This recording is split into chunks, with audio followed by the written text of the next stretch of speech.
우리에게 주시는 하나님 말씀 함께 봅니다. 미가서 5장 7절에서 9절까지 말씀입니다.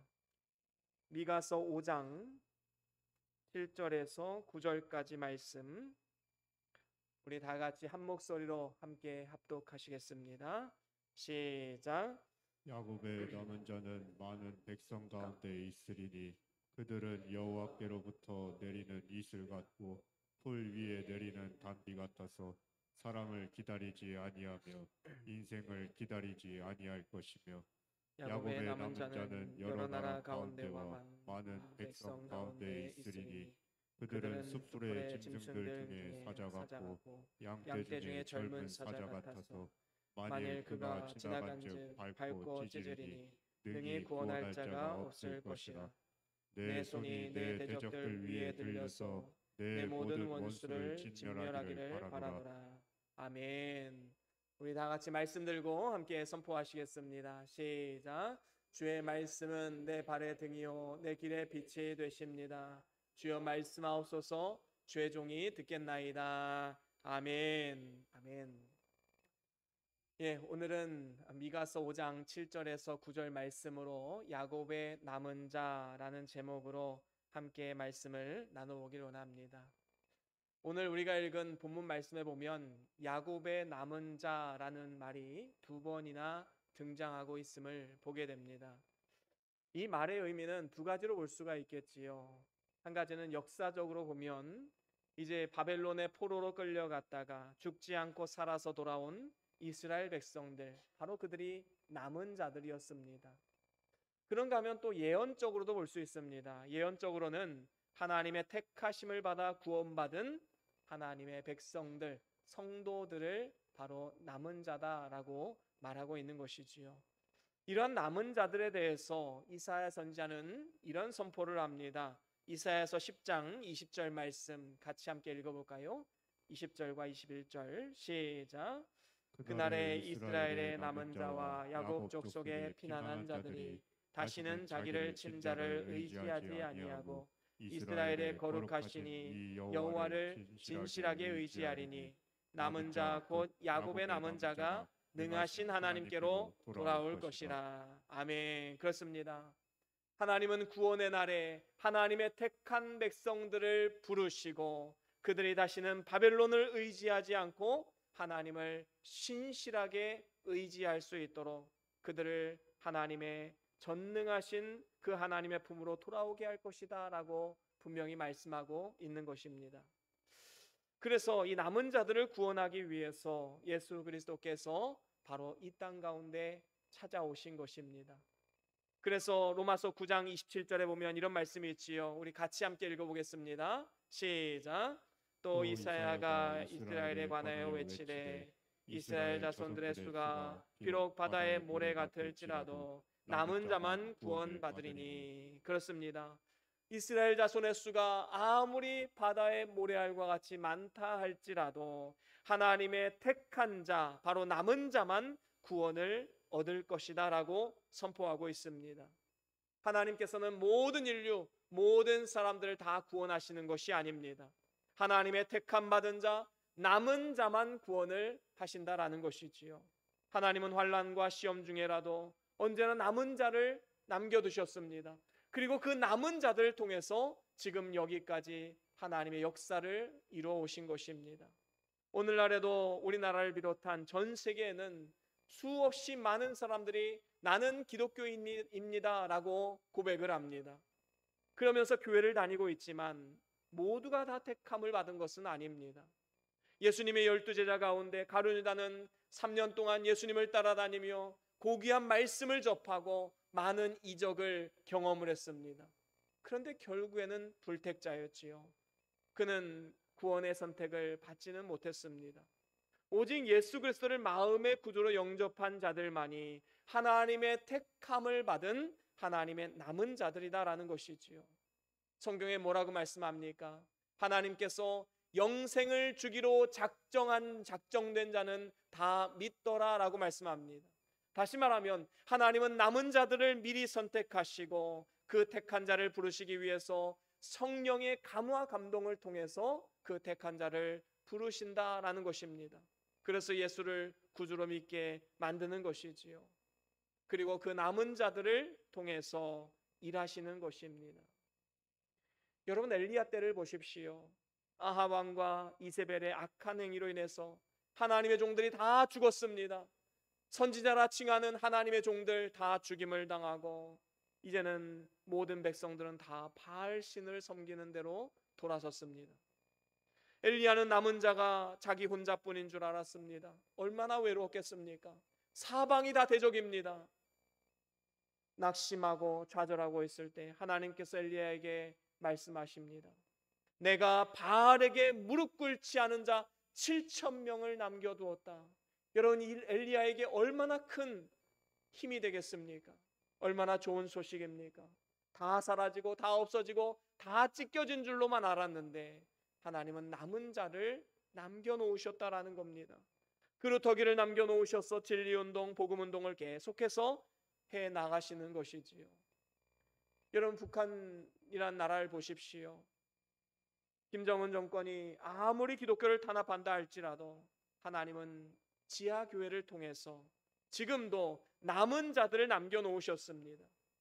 여전히 신실하게 하나님을 예배하는 지하교회 교인들을 통해서 지금 저 북한 땅에서도 믿음의 명맥이 계속해서 유지가 되고 있는 것입니다. 이것이 바로 탈북자들의 증언 아니겠습니까? 바벨론에서 포로 생활하는 동안에도 많은 이스라엘 백성들이 새 속에 물들고 바벨론 문명을 따라가고 그렇게 살아갔지만 그 가운데서 하나님과 하나님의 성정과 고국을 잊지 않고 그것을 위해서 기도하며 남아서 해야 될 일이 무엇인가 잊지 않고 하나님이 약속하신 70년이 차기를 기다렸던 신실한 하나님의 백성들이 있었습니다. 그래서 하나님께서는 고레스 왕을 세우시고 그 남은 자들을 다 불러 모아서 예루살렘으로 모으십니다. 그리고 그곳에서 성전을 짓고 이제는 성벽을 지어서 복음운동, 진리운동을 계속해서 할 수 있도록 하신 것이지요. 우리나라에도 일제시대 때에 대부분의 교회가 신사참배를 합법화하고 시험에 다 넘어갔습니다. 하지만 많은 목사님들이 남은 자로서 끝까지 신사참배를 거부하신 분들이 있었지요. 이분들을 중심으로 해방된 이후에 교회를 복구하게 만드셨습니다. 많은 무리들이 예수님을 따르다가 떠나갔을 때에도 우리 주님께서 제자들에게 말씀하십니다. 얘들아, 너희도 가려느냐? 그러자 수제자 베드로가 뭐라고 말합니까? 주여, 영생의 말씀이 여기 계심에 우리가 누게로 가오리이까? 이와 같이 하나님은 진리를 사랑하고 수호하는 이 남은 자들을 통해서 역사하시는 것입니다. 그리고 복음이 땅 끝까지 전파되도록 역사하고 계신 것이지요. 우리가 이러한 하나님의 놀라운 역사의 도구로 쓰임받기를 원한다면, 그리고 최종적인 구원의 역사에 동참하기를 원한다면 우리는 끝까지 남은 자로 서야 합니다. 한번 진리를 만나고 샀으면 절대로 팔지 말아야 되지요. 절대로 포기하지 말아야 합니다. 끝까지 믿음으로 담대히 나아가야 된다는 것이지요. 여러분, 오늘날 우리 대한민국은 점점 더 예수 믿는 것이 힘든 시대를 우린 살아가고 있습니다. 진화론을 믿지 않고 하나님이 이 세상을 창조하셨다는 창조론을 믿으면 과학을 신뢰하지 않는 그러한 뒤떨어진 시대 사람, 그리고 비웃음과 온갖 조롱으로 우리를 핍박하는 그러한 모습을 우리는 많이 보지 않습니까? 여러분, 진화는 과학이고 창조는 종교입니까? 절대로 그렇지 않습니다. 둘 다 믿음으로 시작하는 것입니다. 아메바에서 사람으로 진화했다는 것은 실험으로 검증된 것이 아니지요. 과학이 아닙니다. 그것도 하나의 가설이요, 믿음에서 시작된 종교의 하나이다라는 것입니다. 아니, 어떤 면에서 보면 진화론을 믿는 것은 창조주 하나님이 천지를 창조하셨다는 것을 믿는 그 믿음보다 더 큰 믿음이 있어야 그게 믿어질 수 있는 것입니다. 그런데 그것이 과학이란 이름으로 교과서에 실려 있으니까 그것이 마치 진리인 것처럼 신봉하고 그것을 믿지 않는 기독교인들을 조롱하고 있지 않습니까? 앞으로 이런 현상이 점점 더 심각해질 것입니다. 최근에 국가인권위원장 청문회를 보니까 그 기독교인으로서 얼마나 많은 세상에 조롱이 있습니까? 여러분 다 보지 않으셨습니까? 앞으로 기독교적 세계관을 가진 사람은 공직에도 진출하기가 힘들 것으로 여겨집니다. 지금 이 세상은 차별을 두지 말라는 차별금지법을 옹호하면서도 오히려 기독교인은 역차별하는 참으로 아이러니한 상황을 우린 맞이할 수 있습니다. 여러분, 이 시대, 이 마지막 시대에 우리는 두렵고 떨림으로 구원을 이루어가야 합니다. 아무리 큰 핍박과 조롱이 찾아온다 할지라도 우리는 진리의 말씀과 신앙의 가치를 절대로 훼손시키거나 포기해서는 안 되는 것입니다. 어떠한 역경 속에서도 하나님이 우리를 남은 자로 세우셨음을 기억하십시오. 아무리 기독교가 무너지고 아무리 성도들이 무너진다 할지라도 하나님은 나를 통해서 역사하신다. 그 믿음을 가지고 우리는 끝까지 남은 자로 서야 된다라는 것입니다. 우리는 언제나 진리의 편, 교회의 편, 그리스도의 편, 하나님의 편에 서야 되는 것이지요. 오늘 본문 7절 상반절에도 보면 야곱의 남은 자는 많은 백성 중에 있다라고 말씀하고 있습니다. 이 말씀은 이 야곱의 남은 자들이 수많은 백성들, 그러니까 하나님을 믿지 않는 많은 백성들의 소수로 있다라는 것입니다. 그 수가 적다는 것이지요. 우리 주님께서도 뭐라고 말씀하셨습니까? 청함을 받은 자는 많되 택함 받은 자는 적다라고 말씀하셨습니다. 여러분, 하나님은 오늘 우리를 소수의 남은 자로 이 땅 가운데 세우셨음을 믿으시길 바랍니다. 우리의 힘은 미약합니다. 하지만 하나님께서 연약한 우리를 택하신 데에는 분명한 이유와 목적이 있지 않겠습니까? 그것은 이 세상 속에서 하나님이 주신 사명을 감당하게 하기 위해서입니다. 빌립보서 2장 15절에도 보면 이런 말씀이 있지요. 우리 같이 한번 읽어볼까요? 빌립보서 2장 15절입니다. 시작. 이는 너희가 꿈이 꿈이 없고 없고 순전하여 순전하여 어그러지고 거스르는 세대 가운데서 하나님의 흠없는 자녀로 세상에서 그들 가운데 빛들로 나타내며. 아멘. 그렇습니다. 여러분, 오늘날 이 시대는 어그러지고 거스르는 이 세대를 우린 살아가고 있습니다. 이러한 시대를 살아가는 우리들에게 하나님이 우리를 향해서 기대하시는 바가 무엇일까요? 우리가 남은 자, 다시 말하면 하나님의 흠없는 자녀로서 우리에게 주신 사명을 감당하길 원하는 것입니다. 그래서 그들 가운데 빛들로 나타내기를 원하고 계신 것이지요. 그렇다면 우리가 야곱의 남은 자로서 어떤 사명을 가지고 있는 것일까요? 오늘 본문 말씀을 통해서 세 가지로 함께 나눠보길 원합니다. 야곱의 남은 자가 감당해야 할 사명, 첫 번째로는 우리가 이슬과 같은 사명을 감당해야 합니다. 오늘 본문 7절 중간에 보니까 그들은 여호와께로부터 내리는 이슬 같고라고 말씀하고 있습니다. 여러분, 이 밤에 내리는 이슬은 은혜의 상징이지요. 그리고 성도의 특성일 뿐만 아니라 세상을 향한 우리의 사명이기도 합니다. 여러분, 이슬의 특징이 무엇입니까? 밤에 와서 생기를 주는 것이지요. 호세아서 14장 5절에 보면 이런 말씀이 있습니다. 같이 읽어보겠습니다. 호세아서 14장 5절 말씀 우리 같이 읽어봅니다. 시작. 내가 이스라엘에게 이슬과 같으리니 그가 백합화 같이 피겠고 레바논 백향목 같이 뿌리가 박힐 것이라. 아멘. 그렇습니다. 이슬은 만물이 잠든 캄캄한 밤에 아무 소리도 내지 않고 조용히 임하여서 모든 생물에 생기를 주는 것이지요. 그래서 백합과 같이 피겠고 레바논 백향목 같이 뿌리가 박힐 것이라 말씀합니다. 만약에 밤에 이슬이 오지 않는다면 낮에 시들었던 식물들이 다시 살아나지 못하고 말라 죽게 될 것입니다. 이사야서 26장 19절에도 이렇게 말씀을 하지요. 함께 읽어보겠습니다. 시작. 주의 죽은 자들은 살아나고 그의 시체들은 일어나리라. 티끌에 누운 자들아 너희는 깨어 노래하라. 주의 이슬은 빛난 이슬이니 땅이 죽은 자들을 내놓으리로다. 아멘. 그렇습니다. 여기에 보니까 주의 이슬은 빛난 이슬이니 땅에 죽은 자들을 내놓으리라 라고 말씀하고 있습니다. 여러분, 우리 성도들이 이 땅 가운데 많은 영혼들을 소생케 하는 이슬의 사명을 다하려면 고요한 밤과 같은 이 세상 가운데 깨어 일어나서 기도함으로써 하나님께로부터 이슬의 은혜를 받아야 합니다. 그리고 이제 그 하늘로부터 공급받은 그 은혜를 가지고 세상 가운데 나아가 그 은혜를 나누는 삶을 살아가야 되는 것이지요. 그래서 이름 없이 소리 없이 세상 속에서 소망을 주고 생기를 불어넣어주는 그러한 사명을 감당해야 하는 것입니다. 그러면 하나님이 반드시 일하시고 역사하시는 것이지요. 이러한 이슬은 또한 태양이 뜨면 사라지는 특성을 가지고 있습니다. 이슬은 밤 동안에만 머물러 있지요. 그리고 태양이 떠오르면 수증기가 되어서 다 사라져 버리고 맙니다.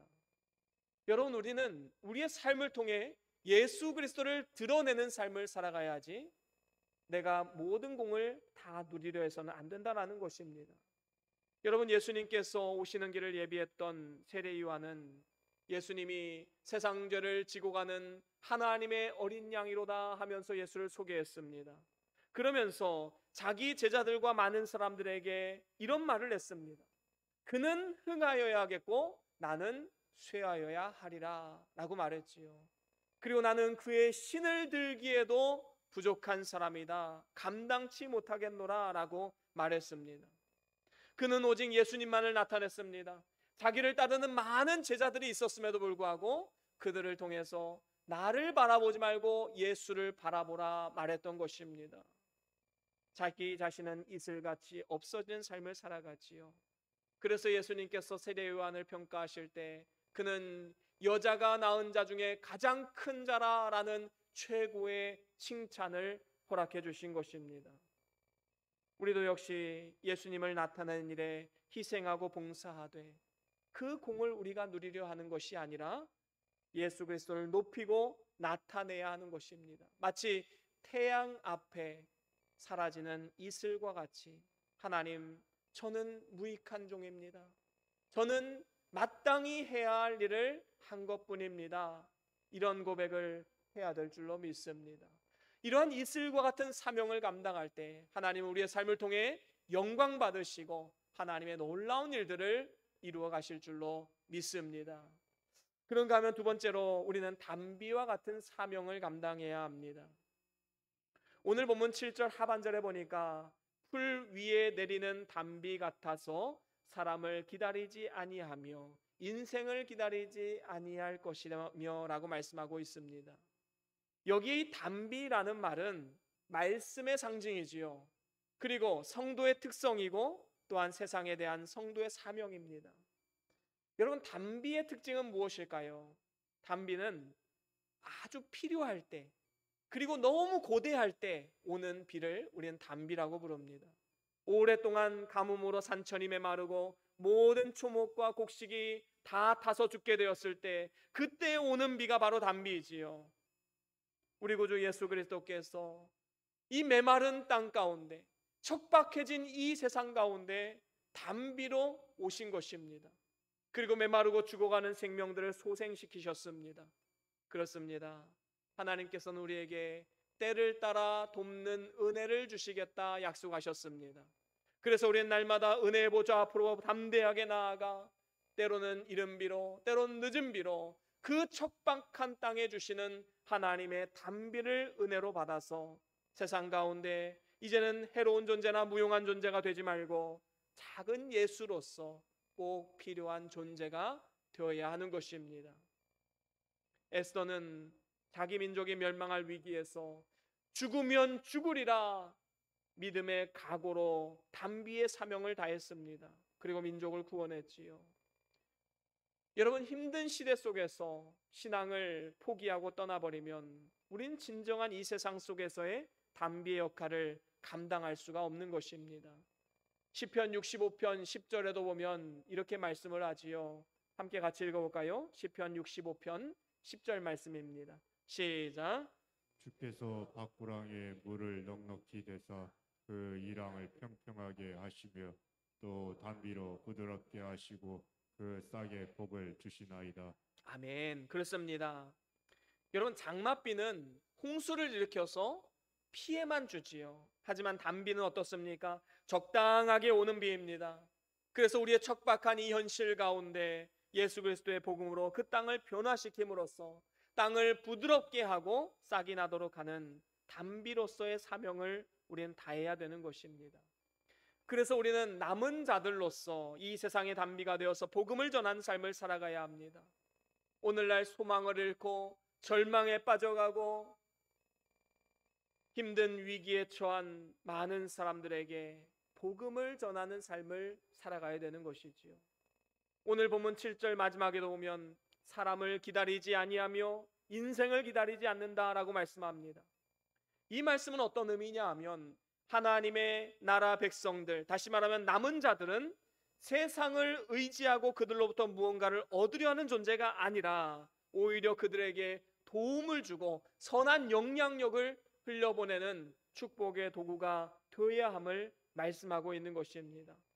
여러분, 세상 사람들에게 줄 수 있는 가장 큰 축복, 가장 큰 성공의 비결은 과연 무엇입니까? 그것은 바로 단비와 같은 복음을 증거하는 것입니다. 여러분, 진정으로 사랑하는 사람에게 가장 좋은 것을 주기를 원하신다면 복음을 전하십시오. 영원한 승리와 성공의 비결을 가르쳐 주십시오. 그것이 바로 가장 큰 축복인 것입니다. 하나님께서는 십자가의 도의 이치를 먼저 깨달은 사람을 통해서 복음을 전하는 전도의 방법을 사용하시고 믿는 자들을 구원하십니다. 이렇게 하나님의 구원의 도구로 사용하시는 이 전도의 방법은 세상 사람들이 보기에는 미련해 보이기도 하지요. 어리석은 방법처럼 보입니다. 아니, 전능하신 하나님이라면 그가 전능하신 방법으로 구원을 해야지 뭐 사람의 손을 의지해서 전도의 방법으로 구원하는가? 세상 사람들이 보기에는 예수님이 십자가에 죽으신 것도 미련해 보이고 그 십자가에 죽으신 예수님을 증거하는 것도 미련하다 생각을 합니다. 그런데 놀라운 사실은 무엇입니까? 고린도전서 1장 21절에 이렇게 말씀을 합니다. 우리 같이 함께 읽어보겠습니다. 고린도전서 1장 21절입니다. 시작. 하나님의 지혜에 있어서는 이 세상이 자기 지혜로 하나님을 알지 못하므로 하나님께서 전도에 미련한 것으로 믿는 자들을 구원하시기를 기뻐하셨도다. 아멘. 그렇습니다. 하나님은 전도의 미련한 방법으로 믿는 자들을 구원하시기를 기뻐하시는 것입니다. 그래서 우리 그리스도인들이 이렇게 미련해 보이는 전도의 방법으로 복음을 증거하며 담대히 나아갈 때에 하나님은 놀라운 그의 능력을 우리의 삶을 통해 일으켜 주시는 것이지요. 복음이 들어가는 가정과 나라마다 소성함을 입고 하나님의 놀라운 역사하심을 경험할 수 있게 되는 것입니다. 왜냐하면 우리가 전하는 십자가의 도의 이치야말로 가장 하나님이 주시는 축복, 큰 축복이고 영생을 얻게 하는 하나님의 능력이요 하나님의 지혜이기 때문인 것입니다. 심겨진 그곳에서 저와 여러분들이 남은 자로서 단비와 같은 복음을 전하는 사명을 감당하십시오. 그것은 바로 예수 그리스도의 증인으로서 복음을 위해 사는 삶, 또 복음을 전하는 삶을 의미하는 것입니다. 그런가 하면 이제 마지막으로 세 번째로는 사자와 같은 사명을 우리는 감당해야 합니다. 오늘 본문 8절 앞부분에 보면 이렇게 말씀을 합니다. 야곱의 남은 자는 여러 나라 가운데와 많은 백성 가운데 있으리니 그들은 수풀의 짐승들 중에 사자 같고 양떼 중에 젊은 사자 같아서 라고 말씀합니다. 여기서 이 사자라는 것은 그리스도의 상징이지요. 그리고 성도들의 특성이기도 합니다. 그리고 우리 남은 자들에게 주신 세상을 향한 성도의 사명이기도 한 것입니다. 여러분, 사자의 특징이 무엇입니까? 사자는 감히 대적할 적이 없다라는 겁니다. 모든 짐승들 중에서 가장 강하기 때문에 그 어떤 짐승을 만난다 할지라도 주저하거나 도망가지 않고 맞서 싸웁니다. 그 담대합니다. 그래서 결국에는 승리를 쟁취하게 되지요. 그래서 오늘 본문 8절 하반절과 9절에 보면 이렇게 말씀을 합니다. 만일 그가 지나간즉 밟고 찢으리니 능히 구원할 자가 없을 것이라. 9절 내 손이 내 대적들 위에 들려서 내 모든 원수를 진멸하기를 바라노라 라고 말씀합니다. 여러분, 예수 그리스도는 유다 지파의 사자였습니다. 그래서 모든 환난과 핍박 앞에서도 담대하셨고 세상의 권세와 사망의 권세, 마귀의 권세 앞에서도 굴하지 않으셨습니다. 그분은 십자가에 못 박히셨지만 3일 만에 부활하셨습니다. 그렇기 때문에 우리 남은 자들인 성도들도 어떠한 환난과 핍박을 당한다 할지라도 그리스도를 의지하여 강하고 담대할 필요가 있습니다. 그 근거가 무엇입니까? 우리가 강하고 담대하게 나아갈 수 있는 그 근거가 되는 말씀이 있습니다. 요한복음 16장 33절 말씀이지요. 우리 같이 함께 읽어볼까요? 요한복음 16장 33절 시작. 이것을 너희에게 이르는 것은 너희로 내 안에서 평안을 누리게 하려 함이라. 세상에서는 너희가 환난을 당하나 담대하라.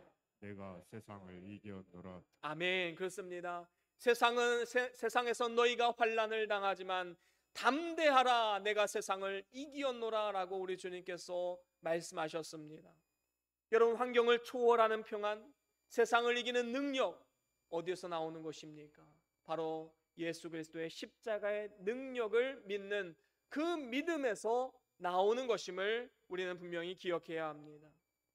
그래서 그리스도 예수 안에 있는 우리들은 그의 능력을 힘입어서 마귀와 세상과 죄와 사망의 권세를 이겨내고 승리를 쟁취해야만 하는 것입니다.